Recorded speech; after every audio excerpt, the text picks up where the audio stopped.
ఓం శ్రీ రాజ్యలక్ష్మి సమేత శ్రీ మట్టపల్లి నరసింహస్వామి నమః. మరో అద్భుతమైన క్షేత్రంతో ఈరోజు మీ ముందుకు వస్తున్నాను. తెలంగాణలోని సూర్యాపేట జిల్లా కృష్ణానది తీరాన వెలిసిన మట్టపల్లి అత్యంత శక్తివంతమైన నరసింహ క్షేత్రాల్లో ఒకటి. పంచ నరసింహ క్షేత్రాలు ఇది ఒకటిగా ప్రసిద్ధి చెందింది. ఇక్కడ స్వామివారు శ్రీ రాజ్యలక్ష్మి సించులక్ష్మి సమేత శ్రీ యోగానంద లక్ష్మీ నరసింహస్వామిగా కొలువై ఉన్నారు. ఈ విగ్రహం మానవ నిర్మితం కాదు, ఒక గుహలో వెలిసిన స్వయంభూమూర్తి. స్వామివారు పద్మాసనంలో కూర్చొని శంకు చక్ర గదాధరుడై గంభీర ముద్రలో దర్శనమిస్తారు. ఈ క్షేత్ర స్థల పురాణం ప్రకారం భరద్వాజ మహర్షి ఇక్కడ కృష్ణానది తీరాన్ని ఘోర తపస్సు చేశారని, ఆయన తపస్సును మెచ్చి నరసింహస్వామి ఈ గుహలో వెలిచారని చెబుతారు. కొన్ని వందల ఏళ్ల వరకు ఈ విషయం ఎవరికీ తెలియదు.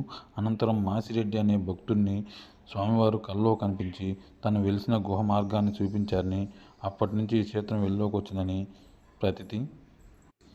ఈ ఆలయం కృష్ణానదికి అతి సమీపంలో ఉంటుంది.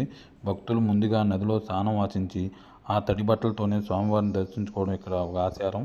నది నుండి ఆలయానికి వెళ్ళే మార్గం చాలా ఆహ్లాదకరంగా ఉంటుంది. మట్టపల్లి క్షేత్రంలో ప్రదక్షిణలు చాలా ప్రాముఖ్యత ఉంది. ముఖ్యంగా కొన్ని కోరిన కోరికలు తీరాలని భక్తులు 11, 32 లేదా 108 ప్రదక్షిణలు చేస్తారు. ఆరోగ్యం క్షీణించిన వారు, గ్రహదోషాలు ఉన్నవారు ఇక్కడ ప్రదక్షిణలు చేయడం చాలా ఉపశమనం పొందుతారని భక్తుల నమ్మకం.